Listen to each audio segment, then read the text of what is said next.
Bismillahirrahmanirrahim. Dengan menyebut nama Allah yang Maha Pengasih lagi Maha Penyayang.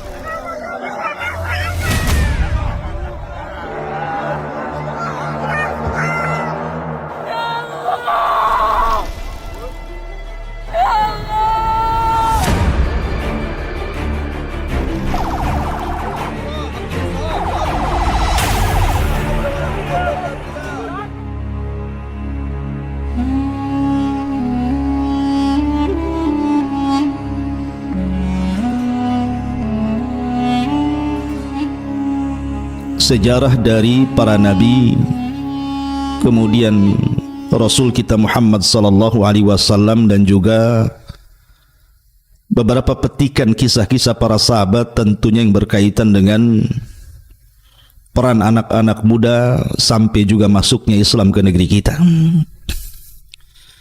Ma'asyiral muslimin yang dimuliakan Allah Subhanahu wa taala. Sebuah hadis dari Abi Dzar radhiyallahu an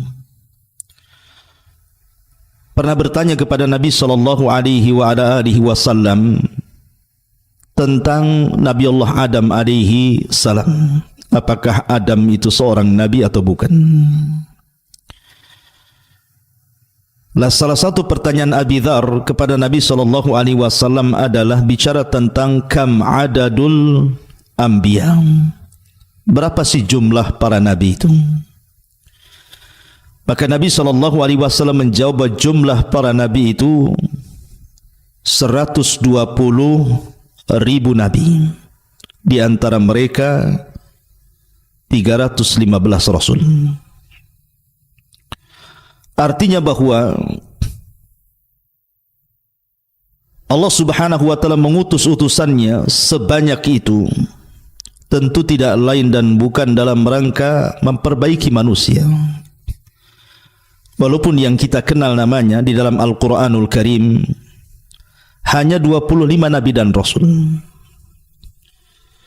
Itu pun tercantum nama-namanya, 18 diantaranya tercantum dalam surah Al-An'am, dan sisanya tercantum di beberapa surat dalam Al-Quran, sehingga genap menjadi 25 nabi dan rasul. Dari 25 nabi dan rasul pun tidak semua dikisahkan dalam Al-Quran. Ada yang hanya disebut namanya tapi tidak ada kisahnya. Seperti contohnya Al-Yasa, Dzulkifli, Ilyas. Itu tidak ada kisahnya tapi namanya disebutkan dalam Al-Quran. Atau ada nabi itu yang hanya dikisahkan secara global saja, seperti kisah Nabi Syuaib, Nabi Saleh, Nabi Lut gitu ya.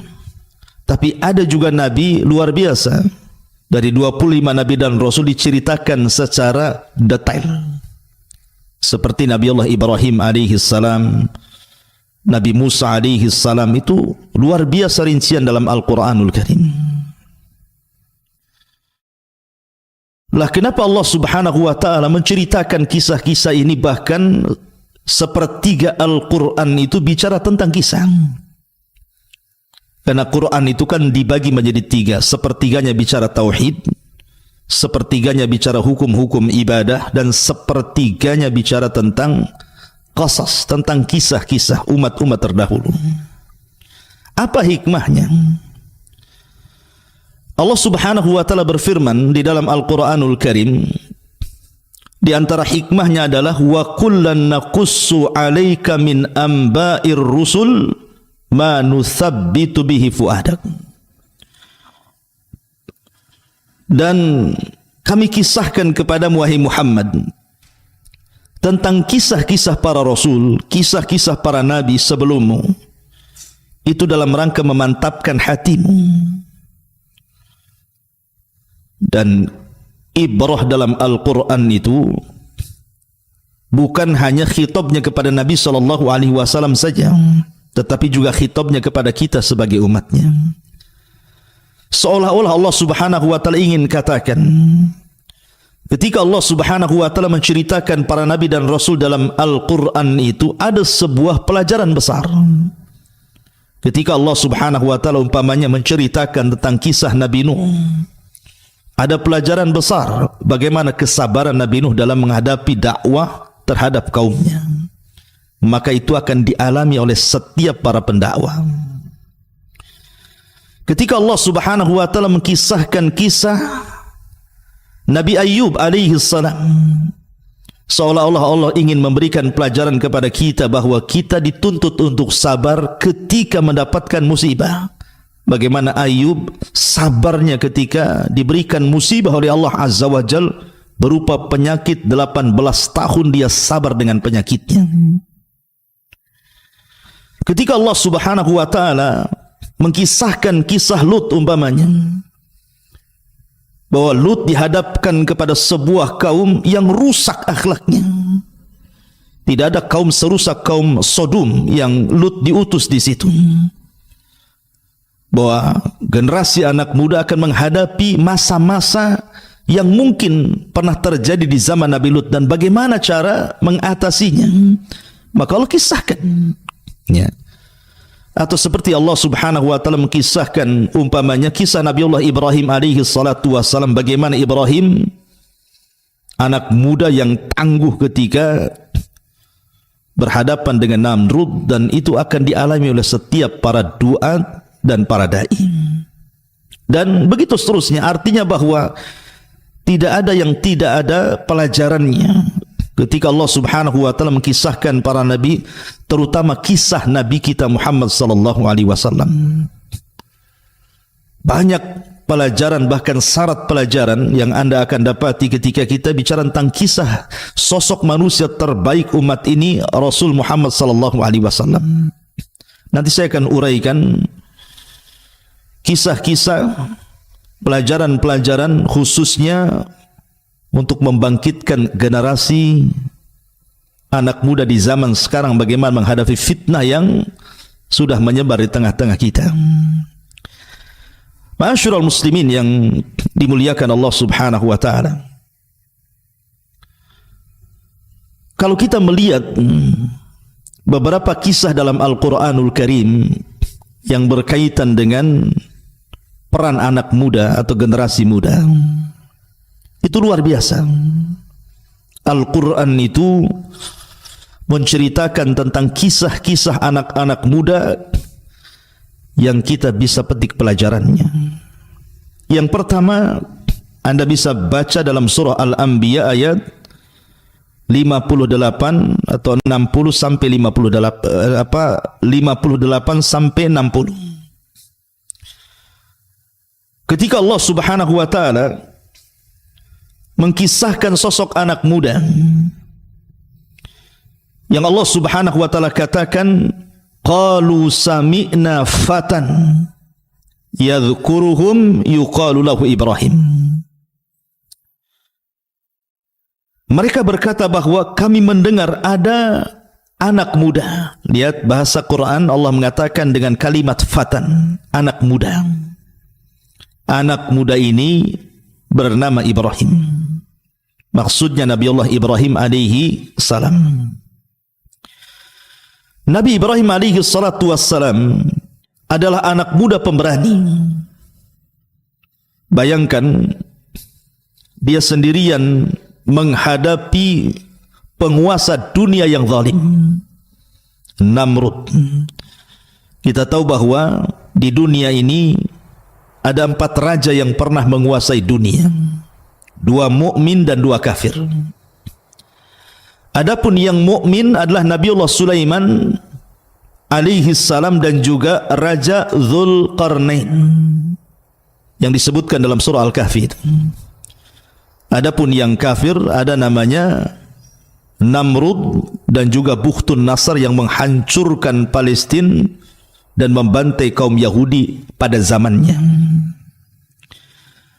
Lah ada anak muda namanya Ibrahim alaihi salam sendirian menghadapi raja yang sangat zalim. Dengan keberaniannya dia menghancurkan patung-patung istana Sebenarnya tujuan Ibrahim bukan menghancurkan patung. Buat apa patung dihancurkan? Toh juga bisa dibuat lagi. Hari ini patung dihancurkan, besok bisa diproduksi lagi. Tapi Nabi Ibrahim ingin memberikan pelajaran dengan kecerdasannya. Itulah bedanya anak muda dengan orang tua tuh. Anak muda itu punya kecerdasan.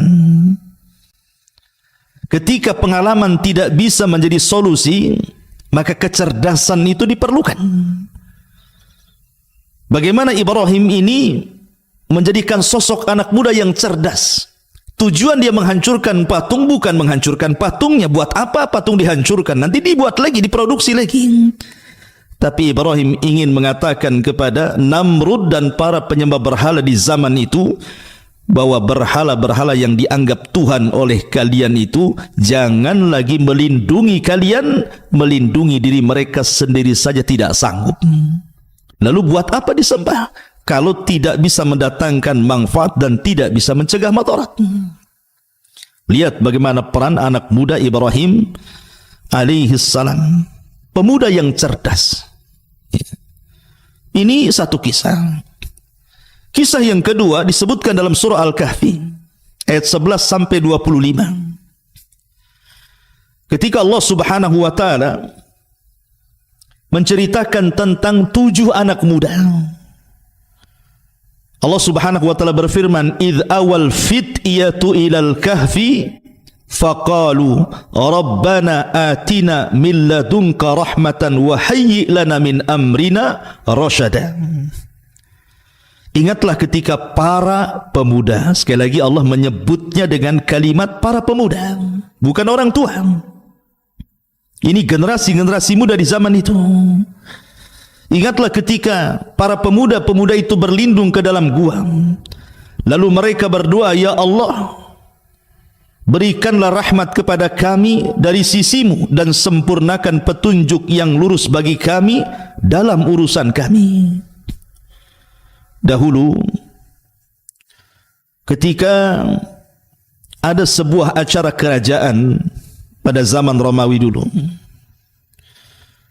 maka diundanglah para pejabat dari daerah-daerah. Masalahnya dalam acara kerajaan itu disuruh untuk menyembah berhala. Rupanya ada anak-anak muda yang mereka mengikuti ajaran Isa bin Maryam, sehingga mereka mentauhidkan Allah. Karena di zaman itu agama yang paling benar adalah agama Isa bin Maryam sebelum datang Islam. Fitrah mereka menolak, tidak mau menyembah berhala. Akhirnya kemudian salah satu anak pejabat yang hadir tidak mau ikut dalam acara itu. Satu, kemudian datang lagi satu, kemudian datang lagi satu, sampai 7 anak muda. Awalnya tidak saling kenal. Kemudian tiba-tiba mereka berkumpul di satu tempat. Awalnya tidak saling bicara karena takut curiga mencurigai dengan yang lainnya. Setelah membuka pembicaraan satu dengan yang lainnya, rupanya mereka ada kesepakatan bahwa mereka mengingkari acara kerajaan yang penuh dengan kesyirikan itu. Tetapi kemudian perkumpulan mereka ketahuan, mereka pun ditangkap. Kemudian mereka dipaksa untuk menyembah berhala, kalau tidak mereka dibunuh. Akhirnya mereka pun meminta diberikan kesempatan untuk berfikir 3 hari. Rupanya 3 hari ini digunakan untuk kabur. Ya. Maka kemudian larilah 7 anak muda ini dan seekor anjing. Rupanya mereka lari ke perbukitan. Disitulah menemukan sebuah gua yang sangat dalam, yang sangat besar. Dalam bahasa Arab disebut kahfun namanya. Makanya suratnya disebut suratul kahfi. Dalam bahasa Arab gua itu ada 2 jenis, ada namanya ghar, seperti Rasul itu di Ghari Hira namanya. Gua kecil tidak dalam, itu namanya ghar, gua Hira. Tetapi kalau dalam besar itu disebut al-kahfu ataupun al-kahfi. Lah anak-anak muda ini masuk ke dalam gua itu. Lihat bagaimana perjuangan anak-anak muda ini. Bahwa anak muda itu perlu berjuang. Harus ada semangat juang gitu ya. Jangan memble anak-anak muda itu. Anak-anak muda itu harus semangat. Sehingga kemudian Ashabul Kahfi ini masuk ke dalam gua.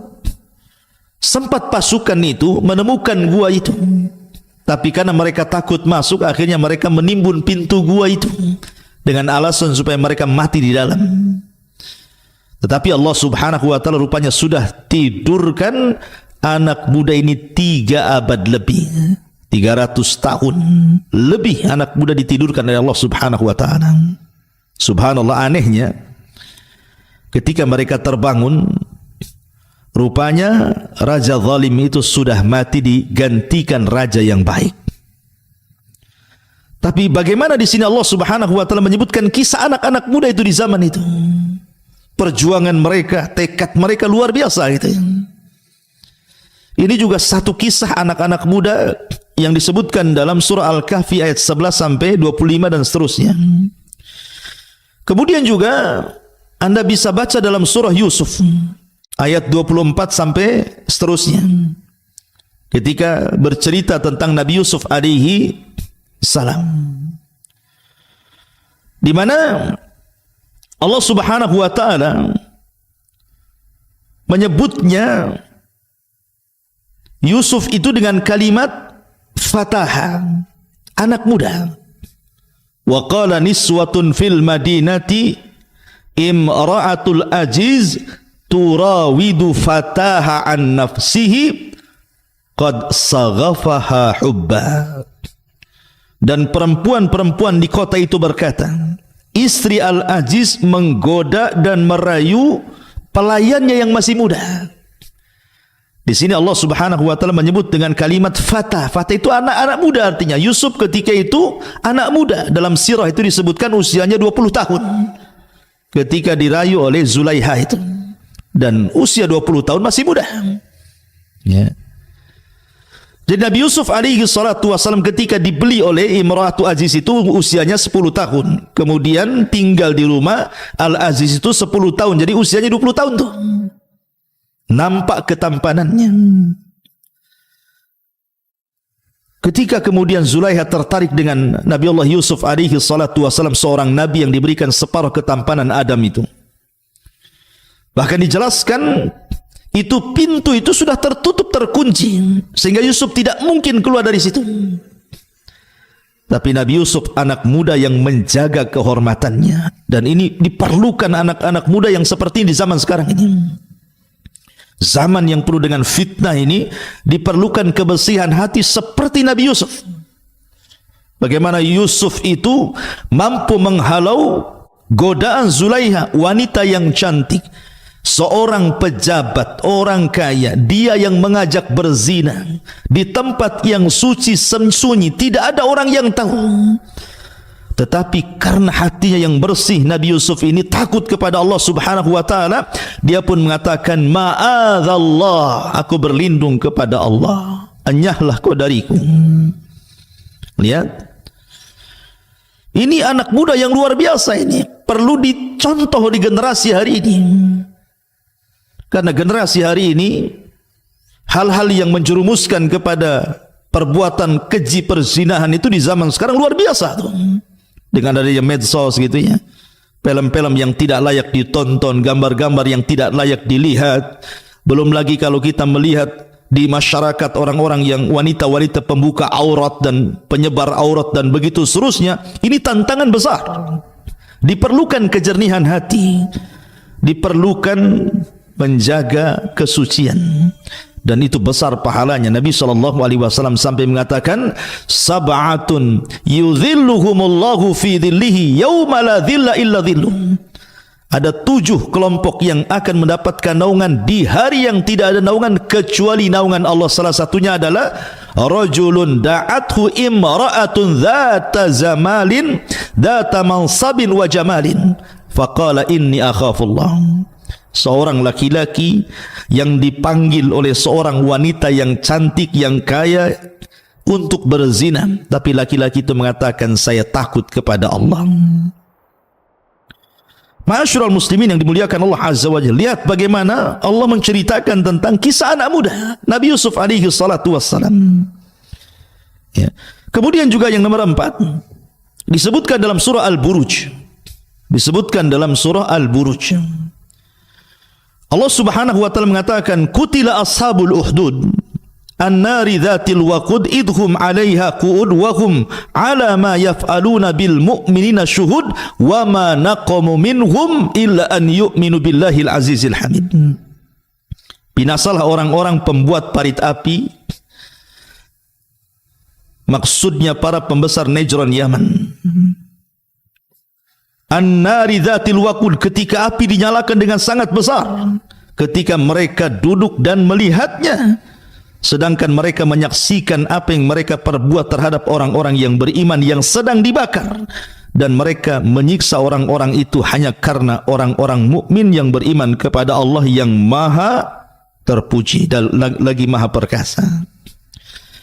Jadi kisah Ashabul Uhdud ini yang disebutkan dalam surah Al-Buruj itu mengkisahkan tentang kisah anak muda. Secara singkat begini, jadi ada seorang raja Yahudi tapi masyarakatnya Nasrani, namanya Dzunwas. Dzunwas ini mengaku Tuhan, sama dengan Namrud, sama dengan Fir'aun yang ngaku Tuhan itu. Punya tukang sihir yang mau mati, sudah tua. Lah tukang sihirnya kerajaan ini meminta kepada Dzunwas, seorang raja Najran ini, untuk dicarikan anak muda yang bisa mewarisi ilmu sihirnya supaya bisa melanggengkan kekaisaran ataupun kerajaan sang raja Dzunwas ini, karena dia tidak akan lama lagi hidup karena sudah tua. Maka dicarikan anak muda yang cerdas. Maka kemudian tukang sihir ini mewariskan ilmu sihirnya kepada anak muda yang cerdas ini. Masalahnya anak muda ini setiap jalan dari rumah ke tempat tukang sihir itu melewati sebuah kanisah, sebuah gereja, karena di zaman itu kan agama yang paling benar agama Nasrani, karena belum ada Islam. Penasaranlah anak muda ini, kok ada tempat ibadah berbeda. Masuklah dia, berjumpalah dengan seorang rahib. Akhirnya lambat laun belajar. Jadi satu hari itu dia belajar di dua tempat. Satu belajar di gereja, belajar agama Nasrani. Satu di rumah tukang sihir, belajar sihir.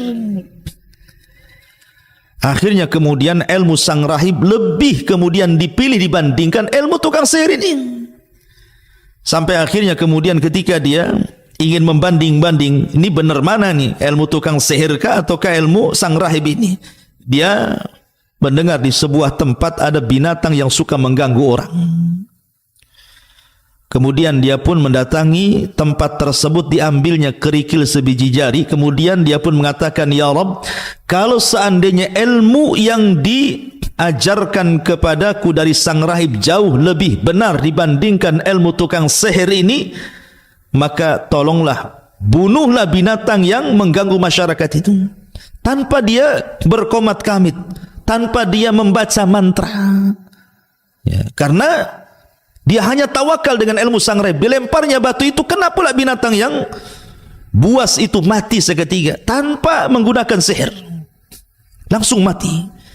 Dari situ dia yakin bahwa agama sang rahib jauh lebih benar dibandingkan tukang sihir. Dari situ dia tinggalkan ilmu sihir, dia fokus belajar agama kepada sang rahib. Kemudian setelah itu dia pun keluar dan menjadi seorang tabib, bahkan sampai bisa menyembuhkan orang buta. Lah Dzunwas ini punya penasehat, buta orangnya. Mendengar ada anak muda bisa mengobati penyakit buta, dipanggil ke rumahnya. Tapi anak muda ini ingat, dia bukan hanya menjadi tabib. Tabib itu hanya sekedar wasilah dakwah. Jadi setiap dia mengobati orang, anak muda ini mengatakan, saya akan obati penyakitmu, tapi syaratnya kau akan beriman kepada Allah Azza wa Jalla. Inilah anak muda. Ya. Jadi kalau engkau mau kusembuhkan, aku akan berdoa akan kesembuhanmu. Syaratnya cuma satu, beriman kepada Allah. Harusnya seperti itu. Jadikan semua wasilah itu digunakan untuk dakwah. Harusnya anak muda itu kreatif gitu ya. Jadikan acara-acara apapun berisi dakwah di situ, karena bagaimanapun Rasul mengatakan Rasul amri al-Islam wa amuduhu shalah wa dirwatus sanamihil jihadu fi sabilillah. Bahwa pokok urusan hidup manusia itu Islam, maka jadikan Islam itu pokok urusan hidup kita. Kalau Anda hendak ngobrol, obrolkan masalah Islam. Kalau Anda hendak rapat, jangan lupa sisipkan Islam di situ. Kalau Anda hendak menulis, tulis masalah Islam. Bawa Islam itu kemana-mana. Bawa Islam ke rumah, bawa Islam ke pasar, bawa Islam ke kampus, bawa Islam kemana saja. Karena pokok urusan hidup itu Islam. Lihat anak muda ini menyebarkan Islam dengan cara apa? Dengan cara pengobatan. Sampailah dia mengobati penasihat sang raja ini. Mau pula penasihat sang raja ini beriman, dan akhirnya Allah sembuhkan penyakit butanya. Ketika Dzunnuwas heran kok dia bisa sembuh dari butanya, dia bertanya, siapa yang menyembuhkanmu? Dia mengatakan, Allah yang menyembuhkanku. Dia tidak mengatakan anak muda itu, karena sudah beriman. Tapi sang raja marah karena dia kan mengaku Tuhan. Kok dia pula ada Tuhan yang bisa menyembuhkan penyakitnya? Ini kan sudah menyelisih ketuhanannya. Ditangkaplah penasehatnya, dipaksa siapa yang menyembuhkannya. Akhirnya karena disiksa tidak tahan, ditunjukilah anak muda, ditangkap pula anak muda itu. Subhanallah. Kemudian anak muda dipaksa, dan siapa yang mengajarinya? Karena tidak tahan juga disiksa, terpaksa dikasih sang rahib, ditangkap pula sang rahib itu. 3 orang dijebloskan ke dalam penjara. Akhirnya sang rahib dengan penasihat raja ini digergaji kepalanya karena tidak mau murtad, dan di halayak manusia. Tapi anak muda ini ingin diberikan hukuman yang lebih oleh sang raja. Tapi subhanallah, cara apapun yang dilakukan sang raja untuk membunuh anak muda ini tidak bisa. Dibawa ke atas bukit dengan pasukannya, tiba-tiba bukit bergetar, semua pasukannya jatuh mati, anak muda tidak mati. Dibawa ke laut dengan pasukannya, kemudian datang ombak menghempas perahunya, semua pasukannya tenggelam, anak muda ini selamat. Setiap upaya pembunuhan, anak muda ini selamat. Sampai sang raja sudah pusing bagaimana cara membunuhnya. Tapi anak muda tahu diri, kemanapun dia pergi pasti akan ditangkap. Sehingga dia ingin kematiannya itu bermanfaat. Maka dia mengatakan kepada sang raja, boleh kau bunuh aku, tapi syaratnya satu, kumpulkan manusia, gantung aku di hadapan manusia. Kau hanya bisa membunuhku dengan panah yang akan kuberikan, tapi syaratnya ketika kau panah diriku, kau harus mengucapkan Bismillahi Rabbil Ghulam, dengan menyebut Rabb, nama Rabbnya anak muda ini. Raja ini kadang sudah kalut, dia tidak peduli dengan ucapan itu. Akhirnya anak muda itu kemudian diikat di tiang gantungan. 2.000 masyarakat Najran yang Nasrani menyaksikan. Sang raja sudah membidik dengan panahnya. Dia pun tidak lupa mengucapkan di hadapan manusia persis seperti yang dikehendaki anak muda itu, Bismillahi Rabbil Ghulam, dengan menyebut nama Allah Rabbnya anak muda itu. Melesatlah panah kena ke pelipis matanya, meninggal anak muda ini. Ketika meninggal anak muda ini, serentak 20.000 masyarakat Najran mengatakan amanna bi Rabbil Ghulam, kami beriman dengan Rabbnya si fulan itu. Kenapa? Karena sang raja tidak sadar dengan mengucapkan kalimat itu menggugurkan ketuhanannya. Sumber iman. Harusnya anak muda itu lebih banyak manfaatnya, gitu maksudnya. Mati satu, tumbuh 20.000, makin stres raja. Akhirnya raja pun menutup benteng, membuat parit api, dimasukkan satu persatu yang 20.000 ke dalam api. Mereka tidak ada satu pun yang murtad. Lihat bagaimana anak muda ini menjadikan jalan hidayah. Harusnya Anda demikian. Ya, anak-anak muda ini harusnya sebagai pintu kebaikan, membuka pintu kebaikan kepada orang. Makanya Rasul mengatakan ketika ditanya siapa manusia yang paling manfaat itu wahai Rasul, kata Rasul, anfa'uhum linnas, orang yang paling bisa memberikan manfaat kepada manusia. Ya. Ini dalam surah Al-Buruj. Kemudian dalam surah Al-Kahfi ayat 61 sampai 65 juga disebutkan kisah anak muda. Allah Subhanahu wa taala berfirman, wa idz qala Musa li fatah la abrah hatta ablugha majma'al bahraini aw amdi hukuba. Dan ingatlah ketika Musa berkata kepada pembantunya anak muda. Fatah itu artinya anak muda. Ya. Aku tidak akan berhenti berjalan sebelum sampai ke pertemuan dua lautan, atau aku akan berjalan terus bertahun-tahun entah berantah. Jadi begini ciri kisahnya. Suatu ketika Musa berceramah di depan Bani Israel. Tiba-tiba kemudian ada orang mengatakan, wahai Musa, adakah orang yang lebih alim dari kamu? Musa lupa mengucapkan insyaallah, langsung mengatakan tidak ada. Ucapan Musa ini tidak salah, karena memang di zaman itu tidak ada orang lebih alim dibandingkan Musa. Bagaimana tidak? Dia ulul azmi, dia kalimullah, dia rasul, dia nabi, orang mulia. Tapi bagaimanapun Musa manusia, harusnya dia mengatakan insya Allah tidak ada, tapi dia lupakan kalimat insya Allah. Akhirnya Allah pun hukum Musa dan mengatakan ada. Di sana ada seorang nabi namanya Khidir, kau harus belajar sama dia. Maka berangkatlah Musa bersama pembantunya yang masih muda. Al-Quran tidak menyebutnya nama, hanya mengatakan wa idh qala Musa li fata, bahwa Musa berkata kepada pembantunya anak muda itu. Ahli tafsir mengatakan maksud fata di sini artinya Yusha ibn Nun. Itulah yang kesana kemari bersama Nabi Musa alaihi salam.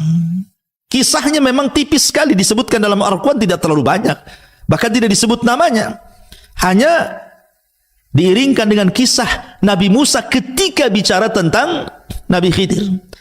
Yang ingin saya katakan, Anda tahu siapa Yusha ibn Nun? Memang kisahnya hanya diselipkan dalam kisah Nabi Musa ketika belajar kepada Khidir, tetapi dia punya prestasi yang jauh lebih hebat dibandingkan Musa dan Harun. Yusha ibn Nun ini, apa prestasinya coba?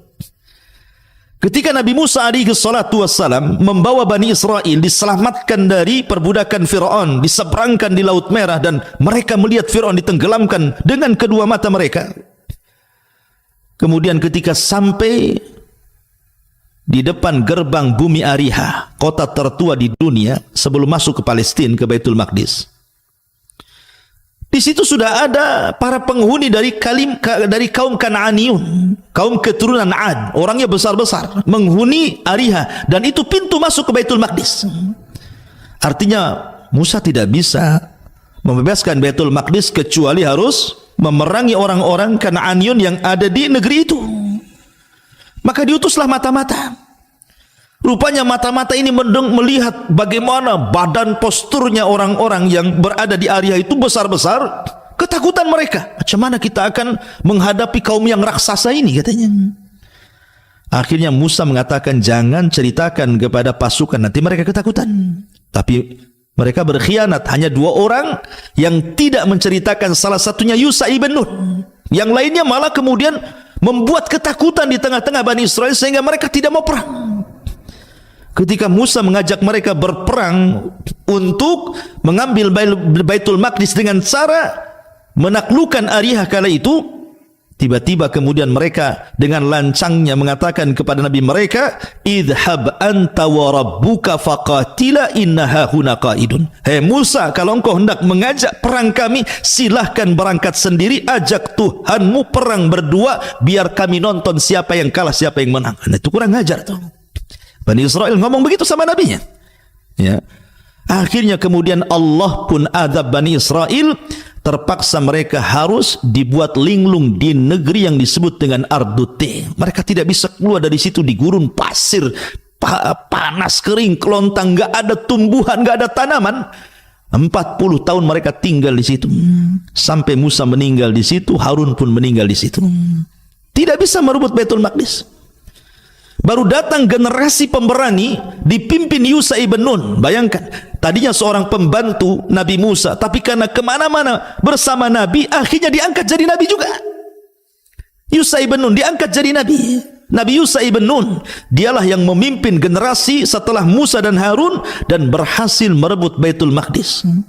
Bahkan satu-satunya Nabi yang memiliki mukjizat mampu menahan matahari, dialah Yusha ibn Nun. Ketika peperangan itu masuk ke hari Sabtu, hampir matahari tenggelam dan masuk ke hari Sabtu, sementara orang-orang Yahudi itu sangat memuliakan hari Sabtu, tidak boleh ada perang. Maka Yusha tidak mau menghentikan perang. Dia pun mengatakan kepada matahari, wahai matahari, kau diperintah Allah, aku juga diperintah Allah, maka jangan kau tenggelam dulu sampai perang ini dimenangkan. Matahari itu diam, tidak mentenggelam sampai betul-betul dimenangkan, baru tenggelam. Wah, itulah mukjizatnya Yusha ibn Nun. Ya. Tapi lihat bagaimana Yusha ibn Nun ini anak muda yang kisahnya itu hanya ditempelkan di kisah Nabi Musa dengan Khidir, tapi prestasinya melebihi Nabi Musa, bisa memerdekakan Baitul Maqdis. Dia tidak dikenal. Ya, begitulah anak muda. Anda tidak mesti harus dikenal, tetapi prestasi itulah yang menentukan kesuksesan Anda. Harusnya seperti itu. Gak apa-apa gak dikenal orang, tapi prestasinya dikenal. Itulah generasi anak muda namanya. Buat prestasi yang membanggakan kepada umat ini. Apa prestasi Anda itu? Ma'asyiral muslimin yang dimuliakan Allah Subhanahu wa taala. Ini 5 kisah yang disebutkan dalam Al-Quran, semua bicara tentang anak muda. Kemudian yang terakhir, kisah Nabi kita, Nabi Muhammad sallallahu alaihi wasallam, uswatun hasanah. Karena Quran menyebut uswatun hasanah di 3 ayat, berbicara kepada 2 nabi, pertama Ibrahim, yang kedua Rasul kita Muhammad sallallahu alaihi wasallam. Lihat bagaimana perjalanan kehidupan Nabi sallallahu alaihi wasallam. Subhanallah. Kalau Anda meneliti kisah Nabi sallallahu alaihi wasallam, luar biasa. Seandainya saya menceritakan kisah Nabi Muhammad sallallahu alaihi wasallam dari awal sampai akhir dengan cara rinci, mungkin usia saya sudah meninggal, kisahnya belum selesai. Kalau betul-betul dikisahkan gitu ya, mulai daripada akhlaknya, kehidupannya, dan begitu seterusnya, luar biasa. Sebelum diangkat menjadi nabi saja, Nabi sallallahu alaihi wasallam itu anak muda yang dikenal akhlaknya luar biasa, sadiqul amin, orangnya sadik, jujur, dan juga amanah. Bayangkan, ketika usia 12 tahun, Nabi sallallahu alaihi wasallam itu diajak oleh pamannya Abu Talib untuk berdagang ke Syam. Tetapi masalahnya ketika sampai di perbatasan Syam, rupanya dicegat oleh seorang Buhaira, seorang rahib namanya Buhaira rahib. Ini seorang pastor yang sangat ekstrim gitu ya. Kalau melihat sirahnya gitu, dia diusir oleh pastor-pastor yang lain karena terlalu ekstrim. Ya, karena terlalu memegang ajaran Nasraninya itu di zaman itu. Lah, pastor ini atau rahib ini, karena dia banyak membaca, sehingga dia akhirnya meramalkan sebuah ramalan tentang akan munculnya seorang nabi. Kemudian ketika pada waktu Rasul berjalan dengan Abu Talib, rupanya tanda-tanda itu ada. Makanya dia kemudian menunggu di perjalanan, setiap ada kafilah yang datang dari negeri Arab ke Syam, dicegat. Kemudian dilihat ada enggak tanda-tanda kenabian. Sampailah ketika kafilah Abi Talib kemudian berpapasan dengan dia, dilihat ada tanda-tanda yang aneh, dihentikan, kemudian diajak makan. Rupanya betul apa yang selama ini ditunggu-tunggu tentang kemunculan seorang nabi, nabi itu sudah ada di hadapannya. Rasul ketika itu masih usia 12 tahun. Apalagi ketika melihat stempel kenabian yang ada di bahu Rasul, maka makin jelaslah bahwa dia seorang nabi. Dari situ kata Buhaira rahib, sebaiknya jangan kau lanjutkan perjalanan wahai Abu Talib ke Syam, sebab kalau orang-orang Yahudi di Syam tahu dia bakal seorang nabi, akan dibunuh dia. Sebaiknya pulang lagi. Maka Nabi SAW tidak jadi ke Syam, kemudian pulang lagi.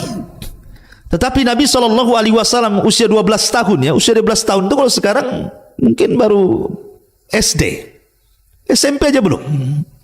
12 tahun itu belum lulus SD kan. Tapi Nabi SAW sudah pekerja keras. Ketika dia tidak bisa dilatih berniaga ke Syam, ingat orang Arab itu, orang Mekah khususnya di zaman itu, yang namanya dunia perdagangan itu sudah mengakar dan mengurat di darah-darah mereka. Memang mereka luar biasa, pakar-pakar dagang. Sampai Allah Subhanahu wa taala abadikan kebiasaan mereka dengan firman-Nya, li'ila fi Quraisyin ila fihim rihlatas syita'i was-saif. Jadi kebiasaan orang-orang Mekah di zaman itu suka rihlah, melakukan perniagaan di musim dingin dan musim panas, ke Syam dan juga ke Yaman. Ya. Sehingga dari kecil tuh mereka sudah ahli-ahli dagang. Nah, itulah bagaimana kemudian Nabi SAW mengajarkan kepada kita, khususnya kita ya, anak-anak muda, generasi muda itu dilatih kemandirian. Nabi loh sudah menjadi penggembala kambing, cari uang. Di usia SD mungkin di zaman sekarang ya, itu sudah cari uang, jadi penggembala kambing di qararitul kaum. Ya, artinya orang-orang kaya yang punya kambing, nanti saya rawat kambingnya, kamu kasih upah berapa? Ya. Itulah pekerjaan Nabi SAW. Dari sini ada ibrah kepada kita apa? Kemandirian, jangan nyusahkan orang tua. Ini subhanallah, terkadang anak-anak muda di zaman sekarang dari SD, orang tua yang kasih biaya, masuk SMP gitu lagi, SMA iya, sudah jadi masuk juga ke universitas, sudah keluar masih nyusahkan orang tua. Kan ada orang kayak gitu tuh. Masih minta la haula wala quwata illa billah. Harusnya kan mandiri gitu ya. Sudah terlampau lama dari SD sampai berkuliah ini, orang tua dah capek. Ada sebagian mereka menjual sawah mereka, ngutang sana sini untuk supaya generasi muda ini berpendidikan. Bukannya makin mandiri gitu ya, terkadang masih ada orang yang menengadahkan tangan pula, meminta-minta sama orang tuanya. Harusnya mandiri, harus seperti itu. Rasul lihat, diajarkan kemandirian di sini. 12 tahun jadi pengembala dia. Subhanallah. Ini ada kenapa sebutan Shadiqul Amin, kenapa sampai muncul? Begini ceritanya. Jadi Nabi SAW itu kan banyak kawan-kawan sesama penggembala tuh. Sama penggembala. Jadi ketika ada musim-musim pernikahan, walimatul arush gitu ya. Terkadang kawan-kawan sama penggembala itu ingin hadir ke tempat-tempat undangan-undangan pernikahan itu. Tapi mereka bingung karena mereka harus meninggalkan kambing-kambing mereka. Akhirnya kemudian mulailah di antara mereka menitipkan kambing kepada Rasul. Tolonglah ini rawat dulu kambing saya ada acara dulu. Nah, seperti itu. Subhanallah, setiap Rasul dititipkan kambing oleh teman-temannya para penggembala itu, tidak ada satupun kambingnya yang mati. Tidak ada satupun kambingnya yang hilang. Tidak ada satupun kambingnya yang sakit. Bahkan kambingnya makin gemuk, dirawat luar biasa. Ingat, penggembala kambing itu bukan 1-2 kambing kayak tempat kita. Ya. Kita saja pernah hidup di Timur Tengah sana, semiskin-miskinnya orang sana itu ya 100 kambing itu masih miskin kalau penggembala itu. Kambing ribuan gitu ya di sana. Apalagi penduduk Mekah itu memang di zaman itu makanan pokok adalah daging kambing. Lain dengan Madinah kurma gitu ya. Tetapi tentu kan beda. Makanya wajar orang Mekah itu makan kambing gak akan kolesterol, nggak akan darah tinggi, karena itu makanan pokok mereka.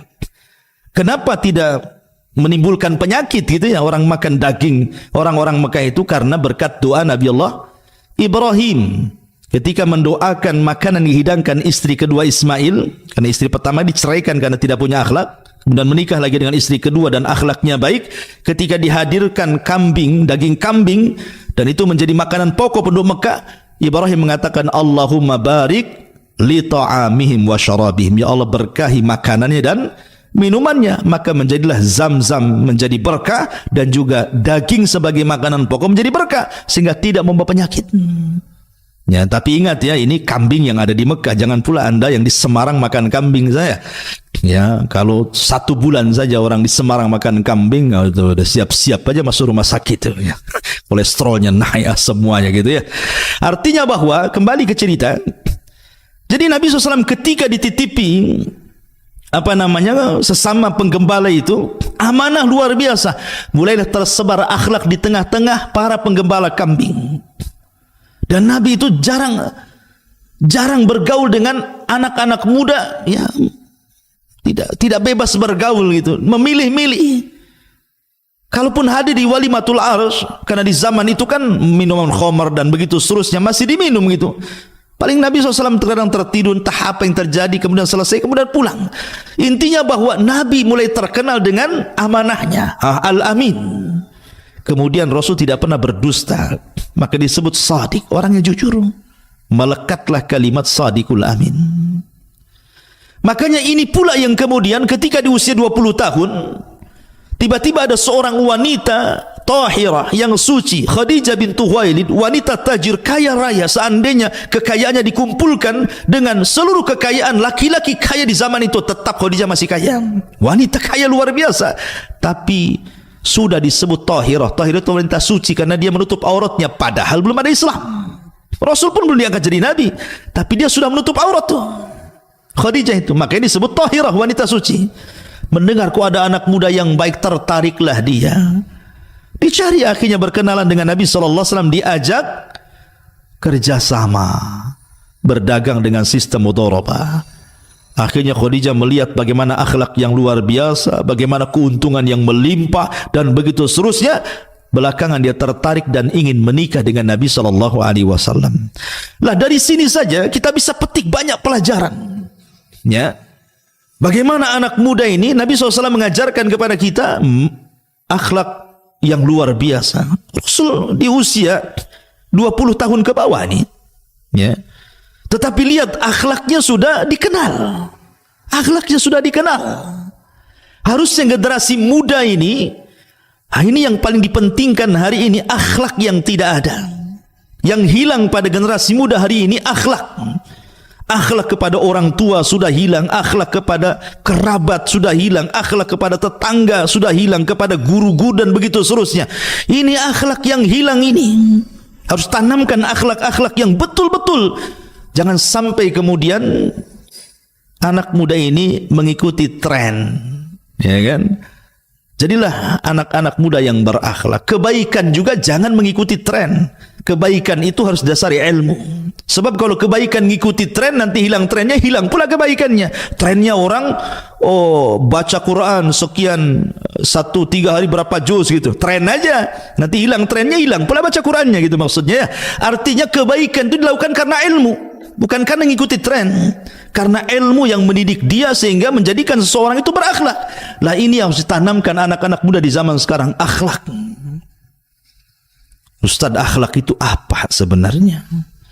Saya akan sebutkan perkataan Abdullah ibn Mubarak. Akhlak itu hanya 3 kata saja. Anda kalau mengikuti 3 kata Anda berakhlak.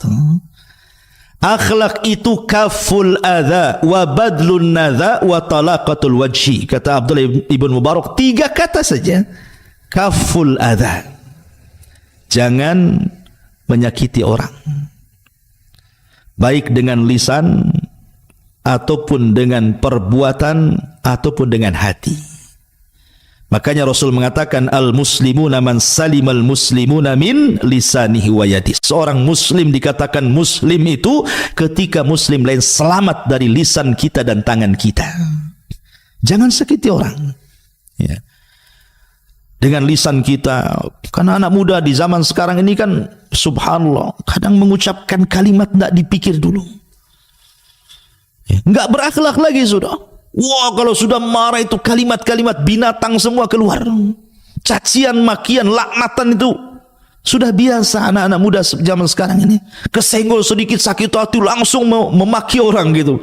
La haula wala quwata illa billah.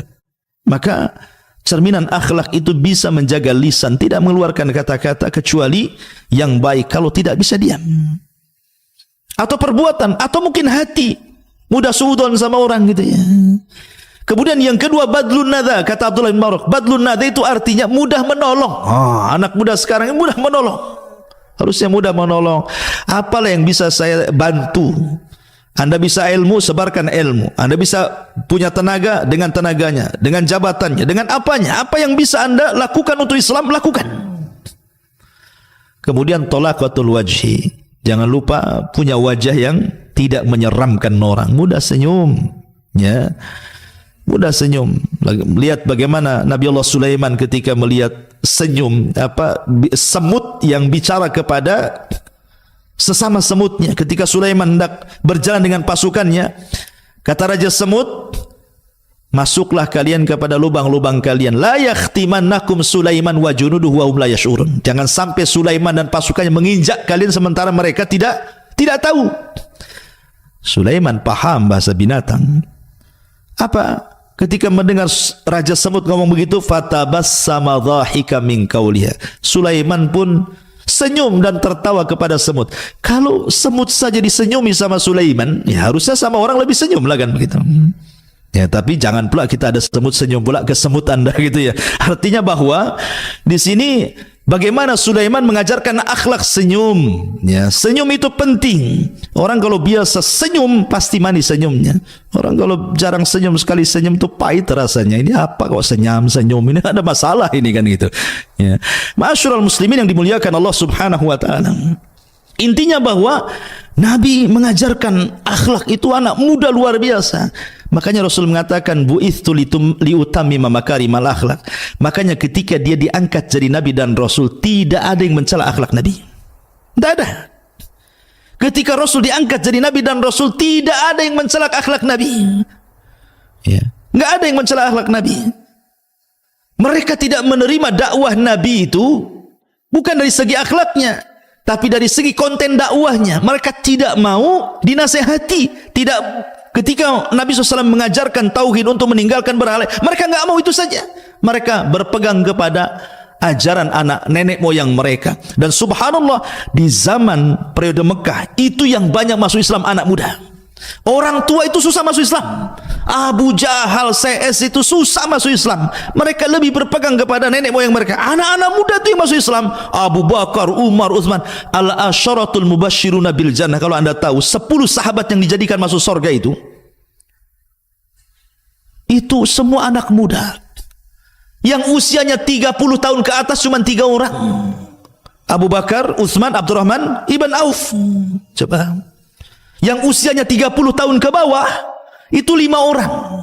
Bahkan yang usianya 20 tahun ke bawah itu 2 orang. Artinya itu anak-anak muda dan semua menjadi pemimpin Islam. 10 sahabat yang dijadikan masuk surga itu semua menjadi pemimpin Islam, bukan pemimpin Arab, pemimpin Islam. Semua menorehkan sejarah dan semua mengajarkan pendidikan kepada generasi muda. Lihat Abu Bakar, Umar, Utsman, Ali, Thalha, Zubair. Subhanallah, kalau Anda membaca biografi mereka, luar biasa. Pelajaran besar bagi generasi muda itu. Ma'asyiral muslimin, coba. Nabi SAW berdakwah itu tidak lama, berbeda dengan nabi-nabi sebelumnya. Nuh berdakwah kepada kaumnya berapa tahun? Alfasanatin illa khamsina ama, 1000 dikurangi 50 tahun, berarti 950 tahun Nuh itu berdakwah. Setiap 20 tahun sekali baru dapat 1 pengikut, sehingga pengikutnya tidak banyak Nuh itu yang di perahunya itu, walaupun menjadi cikal bakal manusia sampai hari ini. Makanya Nuh disebut Abul Bashari Tsani, bapak manusia kedua, karena semua manusia nasabnya kepada 3 putra Nuh. Tapi lihat dakwahnya Nabi Nuh 950 tahun dengan berbagai macam metode, dari yang lembut sampai yang keras, dari mulai malam sampai siang. Da'autu laila wa nahara, aku berdakwah siang malam, kata Nuh. Tapi tidak diterima dakwahnya. Nabi SAW itu berdakwah cuma 23 tahun saja. 13 tahun di kota Mekah, 10 tahun di kota Madinah. Tapi tidaklah Nabi SAW wafat kecuali Rasul sudah mempersiapkan generasi-generasi anak muda, pemimpin-pemimpin masa depan kaum muslimin, dan semua bidang ada pada para sahabat Nabi. Apa yang dihajatkan kaum muslimin ada. Ini menunjukkan apa? Ilmu parenting namanya. Bagaimana Nabi SAW itu membuat pendidikan yang sangat berhasil. Tidak perlu belajar parenting ke barat itu. Nabi sudah mengajarkan, tidaklah Rasul wafat kecuali generasinya sudah ada. Semuanya berhasil. Yang dihajatkan kaum muslimin ada semua di para sahabat. Semua ada. Tidak ada yang tidak ada. Apa yang dihajatkan manusia ada semuanya di para sahabat. Siapa yang mendidik mereka? Nabi. Generasi sahabat. Anak-anak muda luar biasa. Bahkan kalau Anda lihat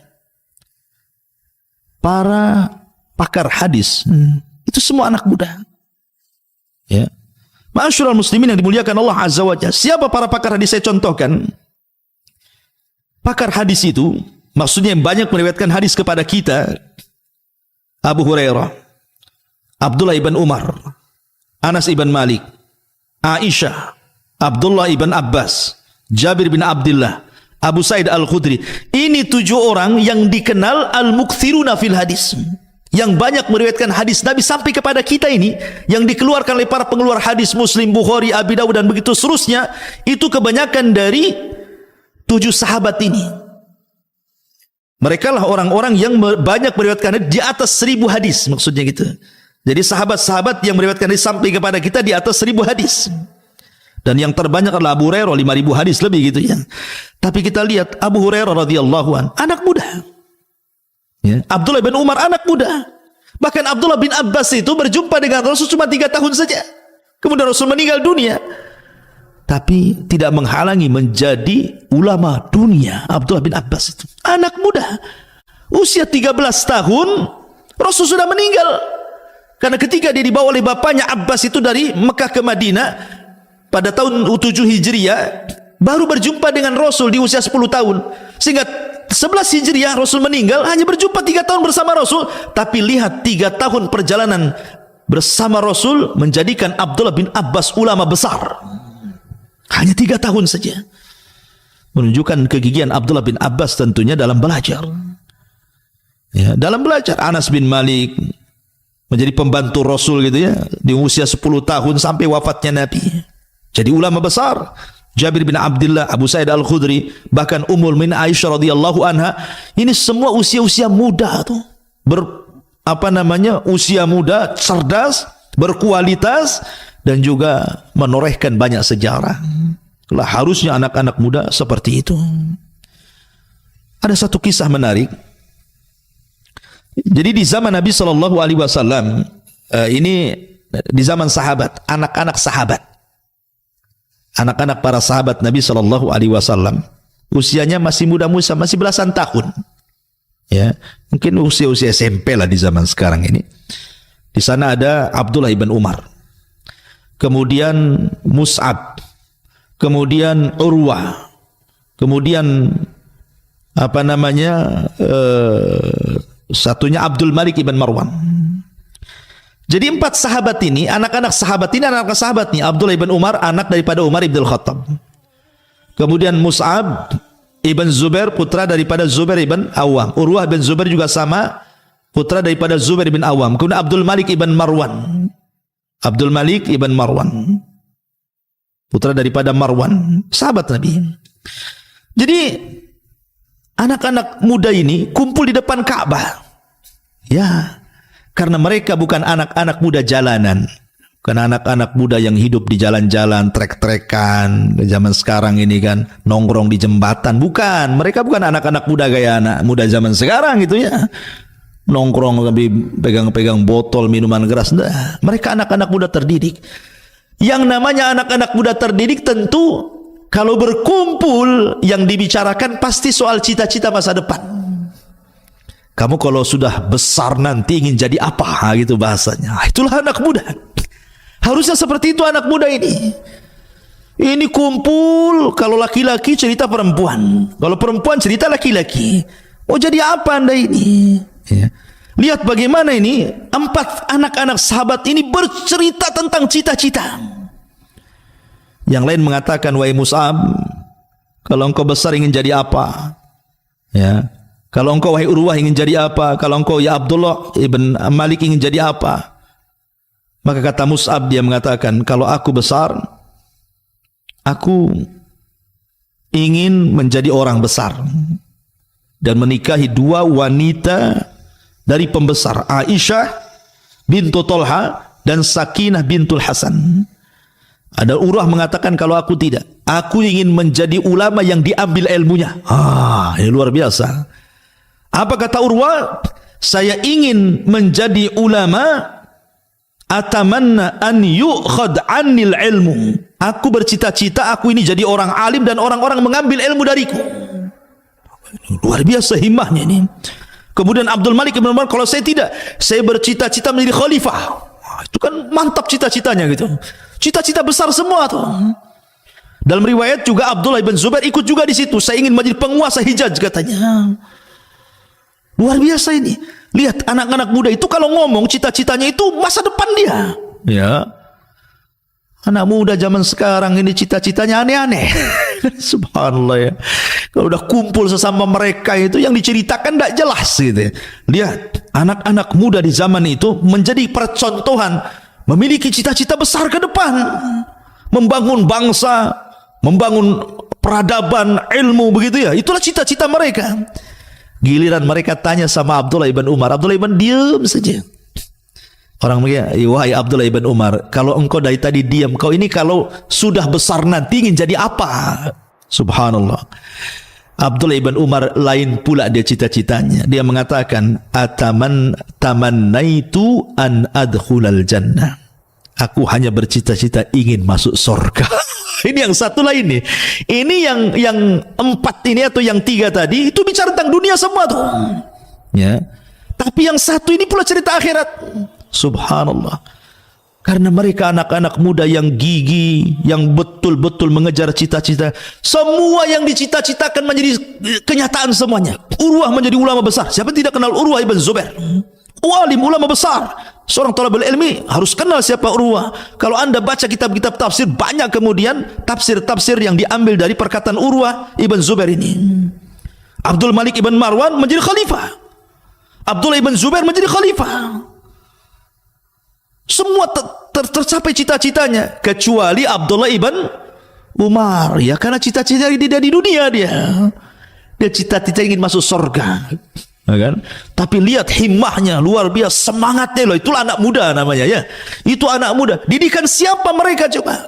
Didikan Nabi SAW. Nabi yang mendidik mereka seperti itu, ya. Jadi generasi muda harus bangkitnya, jangan loyo, ya.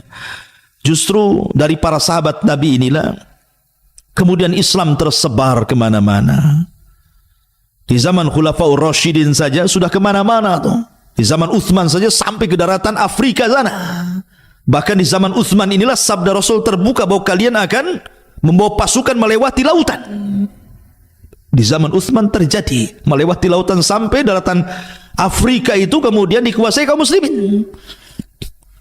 Dan di zaman Khulafaur Rasyidin sudah hampir sebagian besar dunia sudah tersebar Islam kemana-mana, ya. Sampai kemudian dengan berkembangnya Islam dari satu daerah ke daerah berikutnya sampai pula ke negeri kita. Walaupun tentu dengan berbagai macam versi lah Islam masuk ke Nusantara ini. Ada yang versi Gujarat tahun berapa itu, abad 13 Masehi gitu, ya. Ada yang mengatakan versi Persia gitu, ya. Ada yang mengatakan versinya Arab, Mekah gitu, ya. Ada yang mengatakan versi Cina, macam-macam. Tapi intinya bahwa akhirnya Islam pula masuk ke negeri kita. Dan ini sebuah nikmat besar.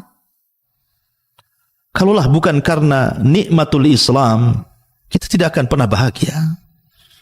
Karena Islam ini agama kebahagiaan yang mendidik generasi-generasi muda menjadi generasi-generasi terbaik umat ini.